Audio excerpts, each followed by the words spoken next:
posicionaria em relação a esse argumento que também dos movimentos sociais. Por exemplo, o aborto é proibido, mas ele existe e até mata mulheres de muitas mulheres aí no Brasil. Por exemplo, a história do casamento gay é proibido, não está na lei, mas ele existe. Todo mundo está aí, né, bate. Como é que, tem uma realidade e um discurso. Como é que isso se resolveria hoje no país? Olha, se você legalizar a questão do aborto, Uhum. as clínicas legais vão prosperar por aí. Agora, eu entendo que o corpo da mulher pertence a ela, mas aquela vida, né, que tem dentro do seu útero, depois de que acontece a anidação, onde o ovo, então, fixa na parede do útero, não pertence mais a ela. Ela pode até morrer numa clínica clandestina, mas ela está matando alguém que ela gerou num momento de prazer. Isso tem que ser respeitado. Qual mulher hoje em dia não conhece N formas de contraceptivos para não engravidar? Inclusive tem a laqueadura. O meu filho tem um projeto em Brasília permitindo a laqueadura e vasectomia aos maiores de 18 anos. Aos maiores de 18 anos. Hoje você, homem, tem que ter 24 anos e 2 filhos. A mulher também. E ele quer passar para 18 anos. Então, a partir de 18 anos de idade, a mulher que porventura queira fazer uma laqueadura, o homem uma vasectomia, independente se ter filho ou não, possa fazê-la. Essa é a forma mais precisa de você evitar tudo isso. E eu apesar de não ser muito, vamos dizer, estudioso dessa área, poderia citar aqui várias formas contraceptivas para não engravidar, para evitar um aborto lá na frente. Vamos a mais uma pergunta da população do João. Por exemplo, você fazer um debate cretino, deseducador da população sobre esse flagelo que é o aborto. Isso. Sobre a ampliação do direito ao aborto. O aborto, né, é uma tragédia.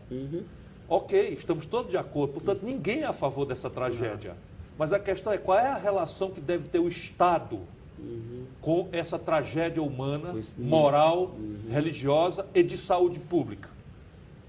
Nós temos que educar o nosso povo. Não pode ser uma coisa travada na base da religião. Nós temos que educar o nosso povo, porque as mulheres ricas que engravidam sem planejamento vão nas clínicas clandestinas caras e saem de lá muito bem. E as nossas jovens negras, pobres, caboclas, apavoradas com o conservadorismo dos seus pais, vão e fazem aborto com agulha de tricô e morrem. É um problema grave para o SUS esse. Não é possível que os políticos façam isso assim. Olha, esse cara aí é a favor do aborto. O outro, não, eu quer não sou a favor do aborto, como eu vi na né? campanha.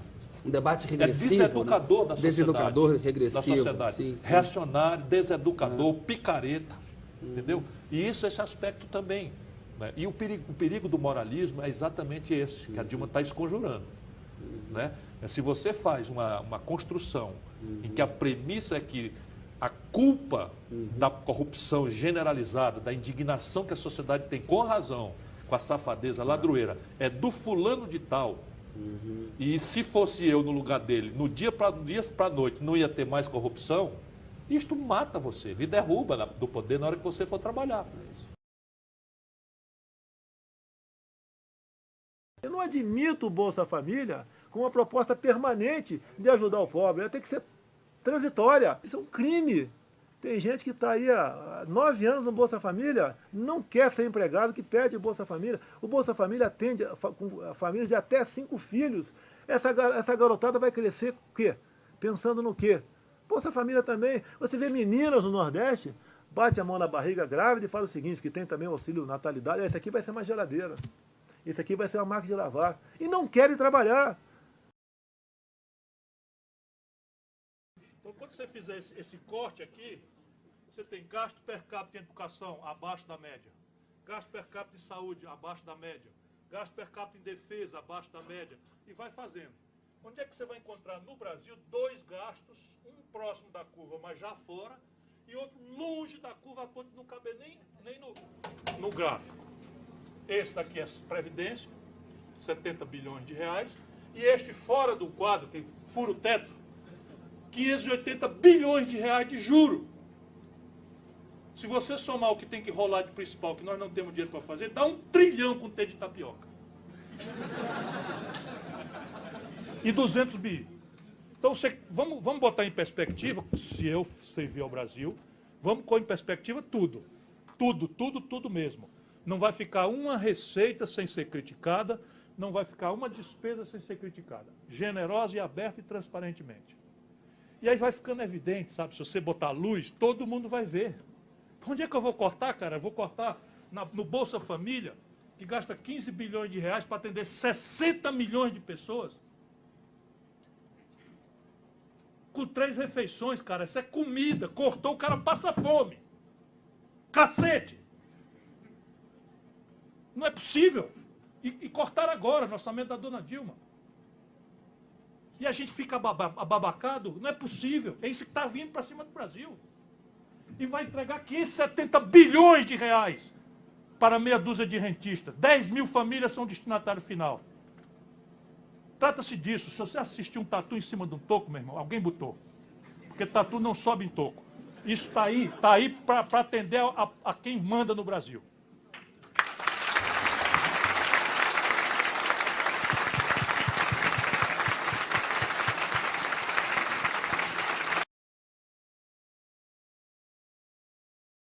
Surfar na onda, não é? Como está acontecendo nesse exato momento no Brasil.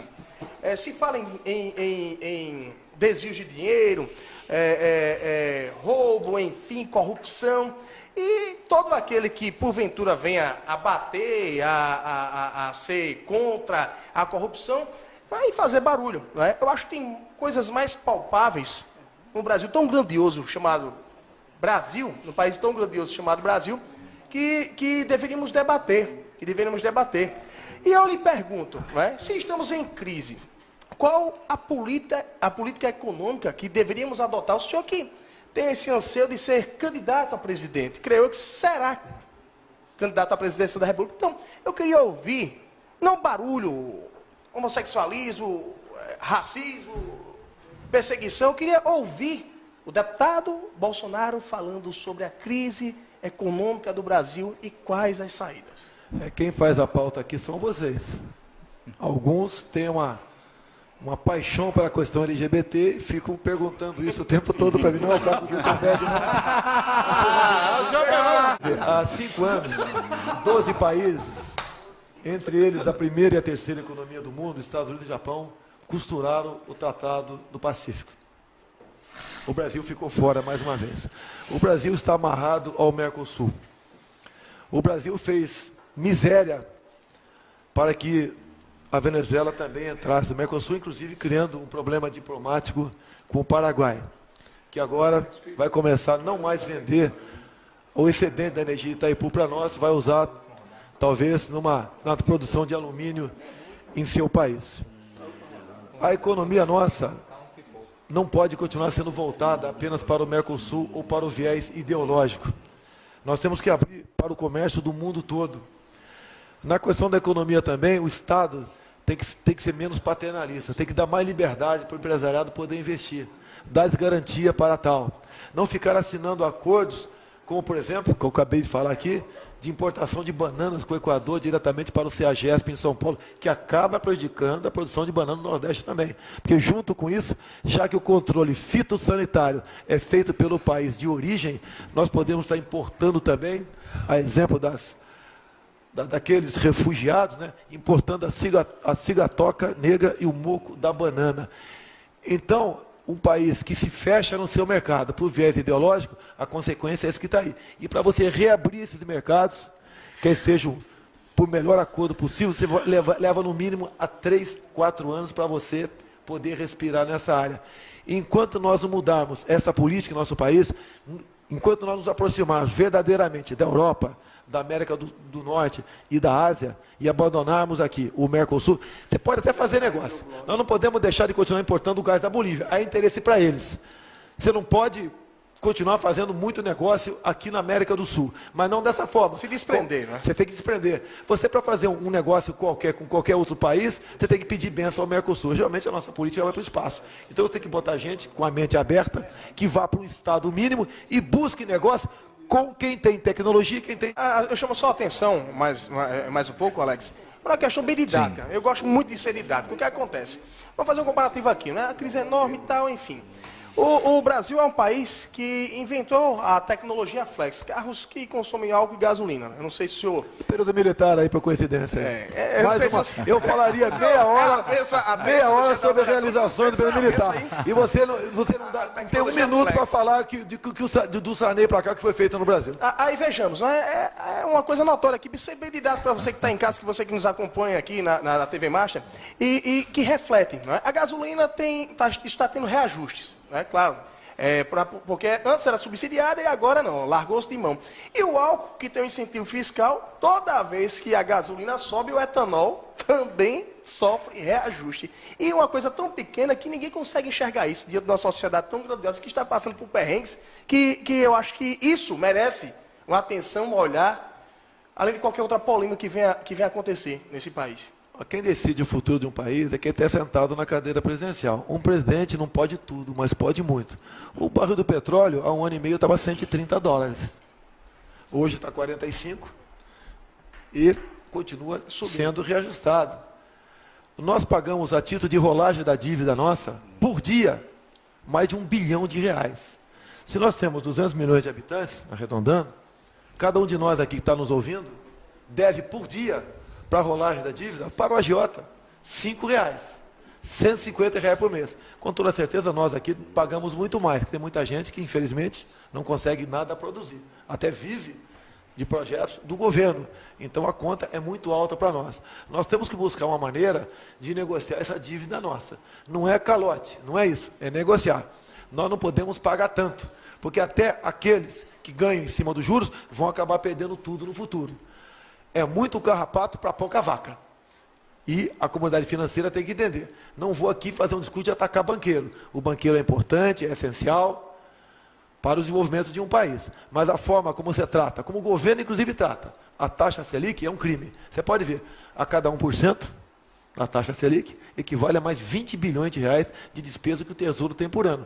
Se o governo, eu estou sendo simplista aqui, por favor, se o governo de 14,25 passa para 12%, essa taxa equivale à CPMF que ele quer cobrar agora lá. E eu jamais votarei para criar qualquer novo imposto ou para aumentar qualquer outro imposto. A nossa carga tributária é uma das mais altas do mundo e um dos piores serviços. Em muitas áreas nossas aqui é gestão. É você dar exemplo. Não pode uma presidente da República, como a senhora Dilma Rousseff, quando vai para o exterior, dorme aí, o pernoite dela sozinha, em torno aí de 15 mil, 20 mil dólares. Não tem país que, não é que aguente, pode até aguentar isso aí, mas a título de exemplo, não pode ser seguido pelos simples mortais que estão nos assistindo agora. Mas o que eu queria dizer, basicamente, é que esse mundo reacionário quer dizer, como a lei da física, que qualquer mediação nacional à livre circulação de riquezas é uma impertinência do passado. Aproveitam os escombros da velha ordem que eu descrevi aqui, e de fato a velha ordem morreu, e oferecem como solução uma simplificação grosseira. Qual é? Abre as fronteiras do país, desmonta as mediações nacionais, elimina a intrusão do Estado no domínio econômico e deixa que o empreendedor privado, individualista, que mais do que ninguém sabe garantir retorno ótimo à alocação de recursos escassos, faça o seu trabalho livremente, quiçá com o menor peso possível, inclusive dos custos do Estado. Daí essa demanda, essa gritaria por uma reforma tributária, que não é por a modernização do sistema que é necessário, é pela revogação da carga tributária sobre a incidência produtiva. Esquecendo o déficit da Previdência, esquecendo o pagamento de servidor público, esquecendo o hiato de infraestrutura do país, esquecendo a demanda dramática por questões públicas que a sociedade brasileira de 190 milhões de habitantes tem, e só o Estado terá alguma resposta para hoje, para amanhã ou para depois da manhã, para essas expectativas níveis que nós temos que manejar. E eu não falo nada por questões de apego ideológico, simplificador, já me livrei disso há muito tempo. Já me livrei disso. Questão prática é que isso não existe. Esta ideia de uma economia política neoliberal não existe. Se quiserem ver sua caricatura, leiam os jornais de hoje, o debate no Congresso norte-americano, que é de rir muito, porque eu dei boas risadas hoje na madrugada, lendo a internet e jornais dos Estados Unidos, lá está um protesto dos congressistas norte-americanos, porque a Embev, a nossa fábrica de cerveja, deu-se de comprar, acho que a Budweiser, que é uma grande marca de cerveja americana. Está lá o protesto violento, como é que vão aceitar esses selvagens brasileiros entrarem aqui e comprar nossa cervejaria mais famosa, etc, etc. Ou, quem quiser ler a crônica que o aço plano brasileiro sofre recentemente com o governo Bush, ultraconservador na retórica, faz uma restrição alfandegária à importação de aços planos brasileiros, porque o Brasil é o aço plano mais competitivo do planeta. E a siderurgia norte-americana é uma siderurgia antiga, defasada, longe do litoral. Mas não duvide, eles estão fazendo a reconversão industrial siderúrgica. Quando eles completarem, eles eliminam a barreira e vão defender livre comércio lá fora. É assim que a humanidade caminha. Eu não gosto disso, mas eu constato, pensando no destino da nossa sociedade. Ora, se o jovem, se as novas gerações, e nós também, somos induzidos crescentemente a crer que felicidade é quanto da minha expectativa de consumo eu dou conta de praticar com a renda apertada, eu estou na vida procurando bom, bonito e barato. Desculpe a simplificação. Para ser feliz, com renda apertada, querendo consumir, eu estou procurando bom, bonito e barato. E a pergunta, para concluir, nos deixar aqui uma reflexão, evidentemente o Brasil, como raras nações do mundo, tem saídas para essa contradição. A grande pergunta é, e as condições de produzir o bom, bonito e barato são globais? É muito simples de perguntar. E aí nos livremos de qualquer paixão. Vamos raciocinar. Primeira condição de produzir, a condição do financiamento. É assim, na América do Norte, hoje, a taxa de juros é menor do que a inflação. Ou seja, quem tirar dinheiro do banco, emprestado, guardar numa gaveta em casa, né, vai estar devendo menos do que tirou. Juro negativo. O juro do Japão é negativo. O juro na zona do euro é de 2% reais ao ano. No Brasil, nós estamos com a menor taxa de juros dos últimos 23 anos, mas ainda é a maior do mundo, e se desconta um duplicado em Rio Branco, em Campo Grande ou em Belo Horizonte, a 1,65 ao mês. Supõe um marco de economia política prostrada ao mito neoliberal. Todas as outras condições de empreender são iguais, mas a condição de financiamento é assim. Eu me financio a 2% ao mês e o meu competidor se financia a 0 de juro ao ano.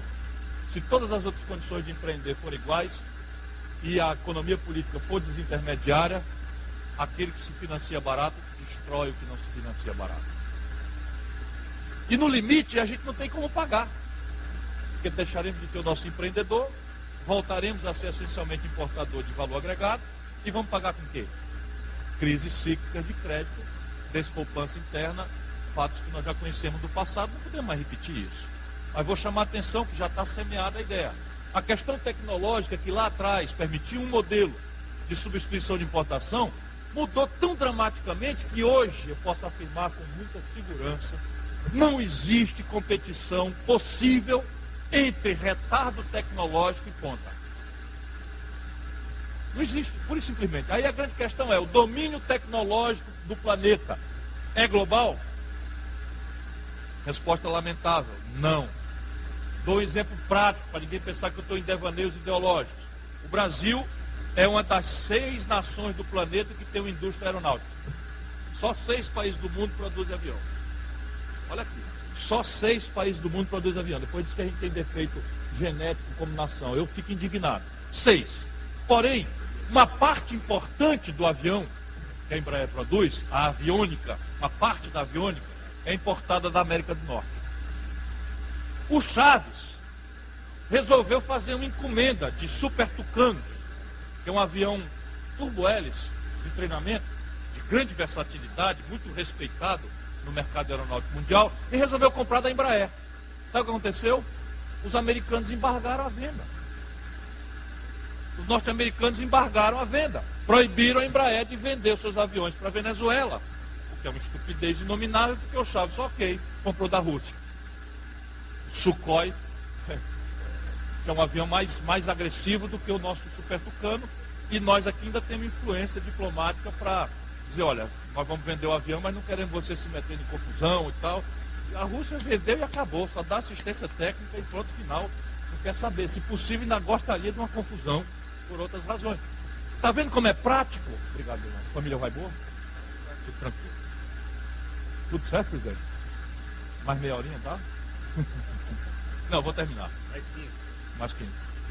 Então, veja bem, só para dizer como é prático. Então, o componente tecnológico hoje tem tal impacto em preço, em produtividade, em aprazabilidade, que não é mais imaginável alguém se conformar com o retardo tecnológico, seja de que geração for. Na média, o Brasil é ponta aqui, ponta acolá, mas na média o Brasil está 3 gerações tecnológicas defasado em relação à ponta mundial. Isso é um estudo que a Fundação Getúlio Vargas atualiza. Então o Brasil tem um retardo tecnológico médio, consequência de tudo que a gente não faz em educação, consequência de tudo que a gente não faz em ciência e tecnologia, consequência de tudo que a gente não faz em universidade. O Brasil tem um retardo tecnológico médio de 3 gerações. Se todas as condições de competir forem iguais e esta condição for assim tão diferente e o marco neoliberal contaminar a competição sem intermediação nenhuma, essa economia atrasada perde, quebra e não tem como se financiar. Deputado Mauro Filho, acabei de ver Vossa Excelência aqui na televisão, meus cumprimentos aí. Trabalhou até tarde ontem, aí teve que chegar um pouquinho mais atrasado, sabe que ele não bebe. Terceiro fator, e concluo, escala. Ninguém precisa ser economista para entender. Quando você entra na feira para comprar banana, é assim, leva aí, freguês, 3 é R$1, 7 ou 8 é R$2, né? Quanto mais quantidade, mais vai cair no preço por unidade, porque o volume é que vai dar rentabilidade. Então isso diz um pouco a consequência prática da questão da escala. Na prática é assim, uma fábrica chinesa de confecções, valor agregado baixinho, grande massa de mão de obra, a China produz 1 bilhão de calças numa fábrica por mês. O preço do pano para essa fábrica, tal a quantidade, é muito mais barato. E basta que a China ganhe meio centavo de dólar numa calça, porque a soma de 1 bilhão de meio centavo de dólar dá a rentabilidade que o negócio precisa. Na média, o empreendedorismo brasileiro, 7 em cada 10 empregos vem de pequena empresa, que por definição opera em pequena escala. Se todas as outras condições de empreender forem iguais, e esta condição, a escala da economia, for assim tão diferente, e o marco da economia política for esta mitologia neoliberal, quebra de novo. Agora junta queda, coice e cuspe em cima. O Brasil tem uma economia de pequena escala, uma economia estrangulada no financiamento, ainda, e uma economia anacronizada, do ponto de vista médio, no padrão tecnológico. E aí isso explica a tragédia dos anos 80 e dos anos 90. Se você fosse hoje o presidente da República, você fecharia o Congresso Nacional? Não há a menor dúvida, daria golpe no mesmo dia. No mesmo dia. Não funciona. E tenho certeza que pelo menos 90% da população ia fazer festa e bater pau. Não vai falar em ditadura militar aqui. Só desapareceram 282. A maioria marginais, assaltantes de bancos, sequestradores. E aonde só no Carnaval de São Paulo, em 20 anos de regime militar, só no Carnaval de São Paulo, o último morreu mais de 300. Mas essa imagem não é a imagem que a população tem, né? Desculpa, né? Através do voto, você não vai mudar nada nesse país. Tá? Nada, absolutamente nada. Isso só vai mudar, infelizmente, quando um dia nós partimos para uma guerra civil aqui dentro. Né? E fazendo um trabalho que o regime militar não fez, matando uns 30 mil. Começando com o FHC. Não deixar para fora, não. Matando. Se vai morrer alguns inocentes, tudo bem. Como é que eu conheço o parlamento? Eu sou parlamentarista. Você tem ali uns... Não vou dar números, porque é muito arbitrário. Mas você tem um núcleo que não é pequeno, suponha ao redor de 1/3, que é de gente muito boa, gente muito séria, muito idealista, muito preparada, muito lida, que tem espírito público e tal. Você tem 1/3 que é de bandido. Bandido, puro e simples, batedor de carteira, ladrão, estuprador e não sei o que e tal. E aí você tem a frase velha do Rui, né, que permanece dramaticamente moderna. O judiciário é o poder que mais tem faltado à República. Porque o que estão fazendo estupradores, bandidos, ladrões e coisas que tal no parlamento? Todos os processos estão correndo e não são julgados jamais. Esse é o problema. E eu, por exemplo, presidente da República, eu já disse quando eu era governador, dizia, gente boa, vocês cuidado com o que vocês vão eleger. Porque se vocês elegerem pilantras, é com eles que eu vou negociar. Não sou eu, o déspota esclarecido, que vou dizer com esse eu não negocio, com aquele eu não negocio. Então, este terço aqui é de bandidos. E a gente tem que pressionar para que as leis funcionem. E este meião aqui, ele vai para onde a hegemonia do executivo indicar. Se a linguagem for decente, houver limites, ele encosta para cá, para o lado dos melhores. Creia nisso. Nesse dia de glória para o povo brasileiro, tem um nome que entrará para a história nessa data, pela forma como conduziu os trabalhos da casa. Parabéns, presidente Eduardo Cunha. O Cunha, como é que o senhor avalia a atual situação do presidente? Complicadíssimo, lamento, votei nele. Continuaria votando? Entre ele e um petista qualquer, votaria.